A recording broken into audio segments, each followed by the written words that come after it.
तो कोई जीव भगवत शरणागति के योग्य नहीं होगा।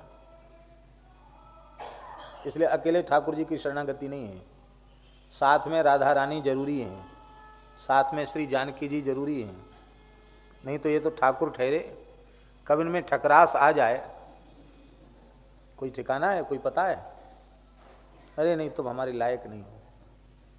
पर श्री किशोरी जी बगल में हैं तो कोई जीव नालायक होता ही नहीं, सब जीव इनकी शरणागति के लायक सिद्ध हो जाते हैं। इंद्र का पुत्र जयंत कौआ बनकर आया और उसने बहुत बड़ा अपराध किया, सीता जी के चरणों में ही प्रहार नहीं किया। वाल्मीकि महर्षि तो लिख रहे हैं विददारस तनांतरे, इसने अपनी चोंच और पंजों से श्री किशोरी जी के वक्षस्थल पर प्रहार किया, उससे घाव हो गया, उससे रक्त के कण प्रभु के ऊपर गिरे, तब भगवान की निद्रा भंग हुई। कितना बड़ा भारी अक्षम्य अपराध इस दुष्ट ने किया। लेकिन राम जी उठे और तनिक उनकी भ्रुकुटी टेढ़ी हुई और पूछा कि ये क्या हुआ? तो किशोरी जी ने कहीं ये उसे दंड न दें, क्योंकि यह भी तो मेरा पुत्र ही है। इस करुणा के कारण उन्होंने जयंत का नाम नहीं लिया। ये तो नहले पे दहला करने वाला था। राम जी ने कहा कौन, किस दुष्ट ने ये अभद्रता की, दुस्साहस किसने किया? ये बोला कांव कांव।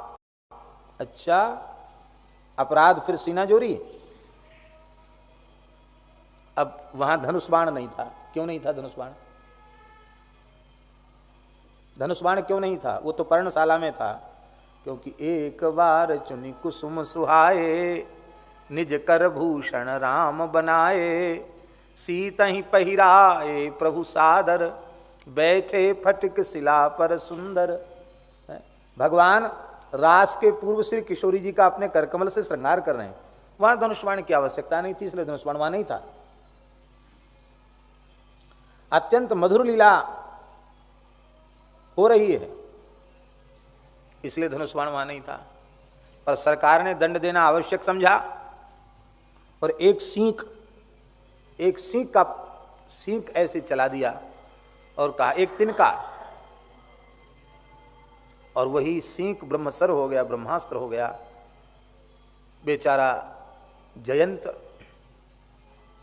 जहां तक उसकी गति थी पूरे ब्रह्मांड में सर्वत्र गया, लेकिन काहू बैठन कहा न ओही, राखी को सके राम कर द्रोही। ब्रह्मा जी ने भगा दिया, शंकर जी ने भगा दिया, इंद्र ने भगा दिया, सब ने भगाया उसको। भाग यहां से, हमारा लोक भी जल के भस्म हो जाए, चल भाग यहां से। राम जी का प्रभाव देखने चला था, देख लिया ना प्रभाव। राम विरोधी को कोई नहीं बचा सकता। नारद जी को तो वो चित्त में ही नहीं देता था। वो सोचता था माँ बाबा जी तो रोज आते हमारे पिताजी के दरबार में, नारद जी के प्रति उसकी कोई महत्व बुद्धि नहीं थी। लेकिन नारद देखा विकल जयंता, लाग दया कोमल चित्त संता। जयंत ने नारद जी को नहीं देखा, नारद जी ने जयंत को देखा और उनके हृदय में दया आ गई। क्योंकि संत हृदय नवनीत समाना, कहू कबिन पर कहू न जाना, निज प्रताप द्रवय नवनीता, पर दुख द्रवही संत सुपुनीता। नारद जी द्रवित हो गए, अरे भैया जयंत कहाँ जा रहे हो? व्याकुल उसने कहा, अरे महाराज आप क्या पूछोगे, मैं जल जाऊंगा। अरे बताओ तो सही। राम जी का प्रभाव देखने गए थे ना चित्रकूट में, प्रभाव तो देख लिया, लेकिन एक चीज देखना बाकी है, स्वभाव। प्रभाव तो ये पूरे ब्रह्मांड में तुम्हें कोई बचाने वाला नहीं, अब स्वभाव देखो कैसा स्वभाव है। कहा वे अपनावेंगे, हमने अक्षम्य अपराध किया है।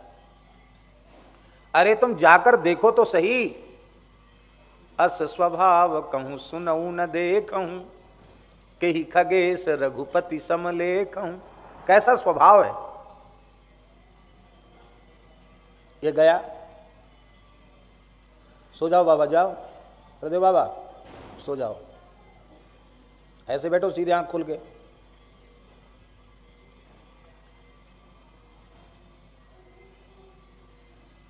तो ये गया नारद जी की प्रेरणा से, और नारद जी ने कहा कुछ कहना मत, बस त्राहिमाम त्राहिमाम कह के चरणों में पड़ जाना, साष्टांग पड़ जाना। पक्षी स्वरूप में था ये। भय के मारे पक्षी जब गिरते हैं तो आकाश की ओर उनका मुंह होता है, उल्टे गिरते हैं। ये उल्टा गिरा। किशोरी जी बोली कि आप शरणागत के अपराध देखते हैं। आपने स्वयं घोषणा की है रामावतार में, शरणागति धर्म में, कि कोटि विप्रबध लागे जाऊ, आयु शरण तजऊ नहीं ताहू।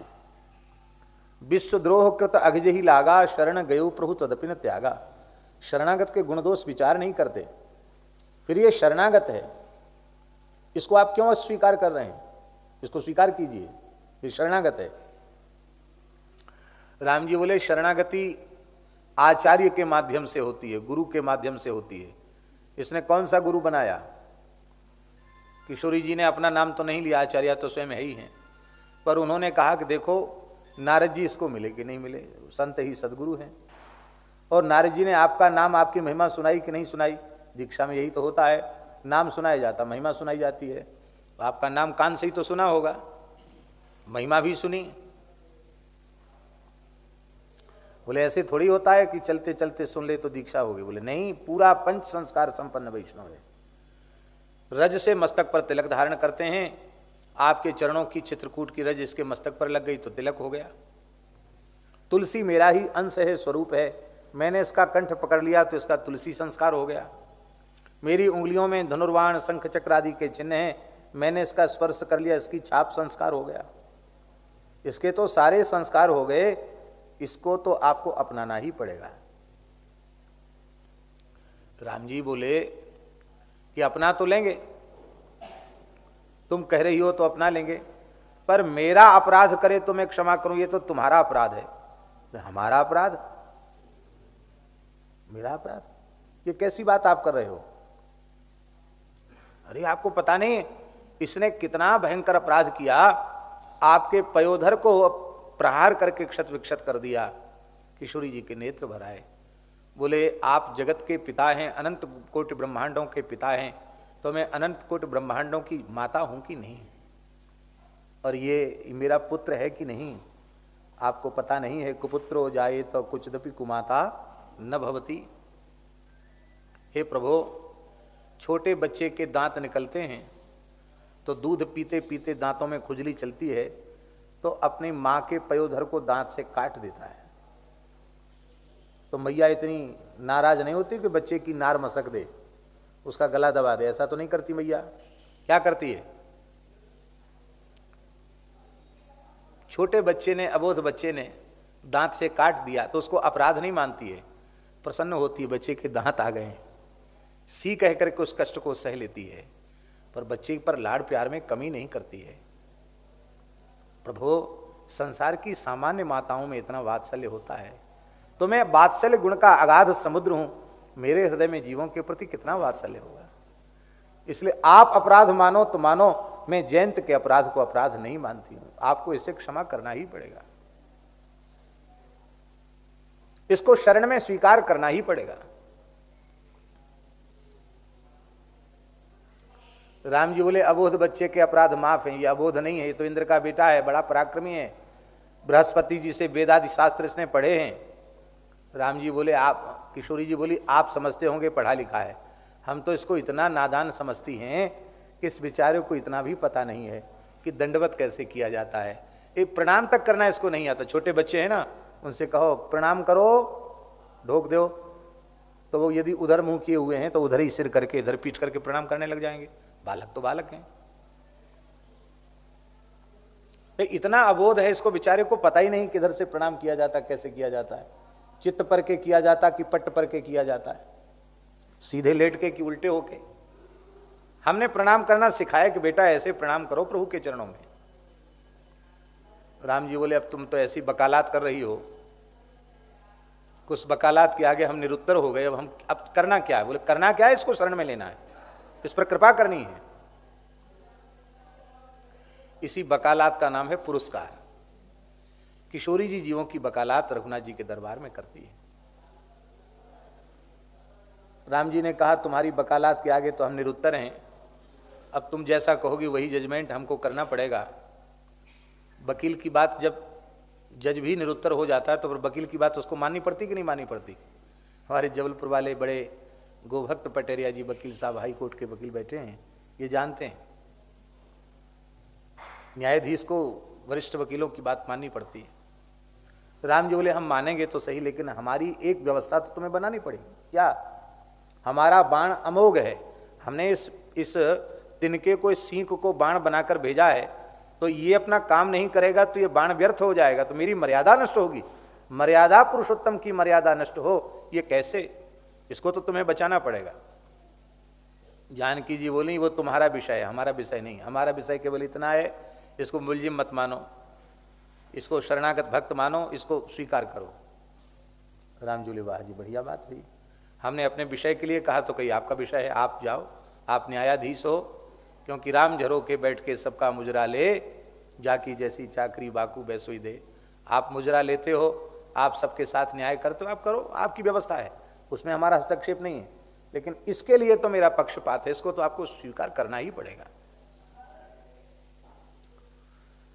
इसी को आचार्यों ने कहा है रामस्य गोष्ठी लघुता कथा। राम जी की शरणागति की गोष्ठी को जानकी जी ने हल्की कर दिया, राम जी की करुणा भी हल्की पड़ गई जानकी जी की करुणा के आगे।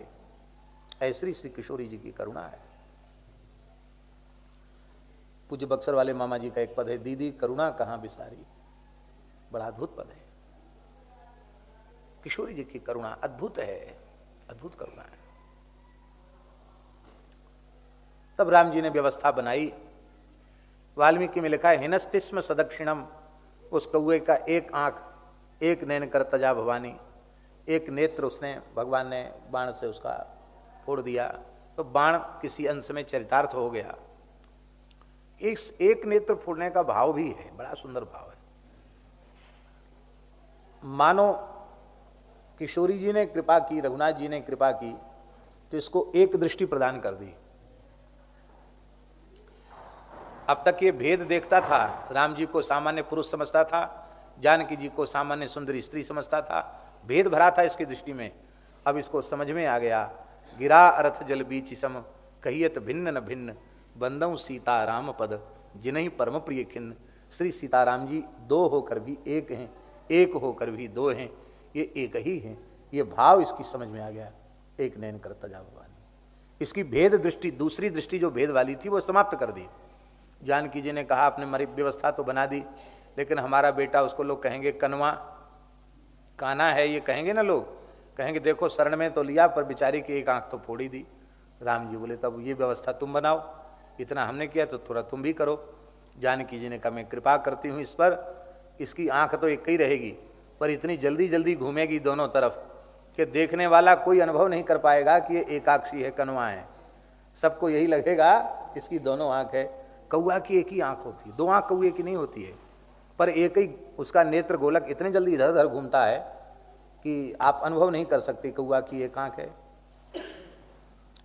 राम जी बोले ये जब तक पास में रहेंगी तब तक किसी दुष्ट को मारने नहीं देंगी, चाहे रावण आ जाए और चाहे कोई आ जाए, किसी दुष्ट को मारने नहीं देंगी। इसलिए जब खरदूषण त्रिसरा आए तो राम जी ने कहा लक्ष्मण जी तुम जानकी जी को लेकर कंदरा में चले जाओ। अब हम आपसे पूछते हैं, राम जी को डर था क्या? लक्ष्मण जी कमजोर हैं क्या? और भगवती सीता पराम्बा जिनके उपजे ही जासु अंश गुण खानी, अगणित लक्ष्मी उमा ब्रह्माणी, ऐसी श्री किशोरी जी वो क्या स्वयं शक्तिहीना है क्या? तो कंदरा में छिप जाओ ये क्यों कहा? बोले हम मारेंगे और ये बीच में खड़ी हो जाएंगी। नहीं नहीं हमारे पुत्र हैं, छोड़ दो। लो साहब, लक्ष्मण जी से कहा इनको छिपा के रखो, हमारी लीला हो जाए तब लाना। इसलिए राम जी ने कहा, क्या कहा? तुम पावक मह करो निवासा। क्यों निवास करूं? बोले जो लगी करो निशाचर नासा। तुम पास में रहोगी, मारने दोगी नहीं, तब फिर लीला कैसे बनेगी? बोले आपका प्रतिबिंब हमारे निकट रहेगा। जानकी जी ने कहा हमारा प्रतिबिंब भी किसी को मारने नहीं देगा। हाँ ये और समझ लो, आप व्यवस्था बनाइए लेकिन हमारी छाया के सामने भी आप किसी को मार नहीं सकते। आह धन्य है लंका में किशोरी जी क्या कह रही हैं रावण से। वाल्मीकि रामायण का श्लोक श्रवण करने योग्य है। किशोरी जी कह रही हैं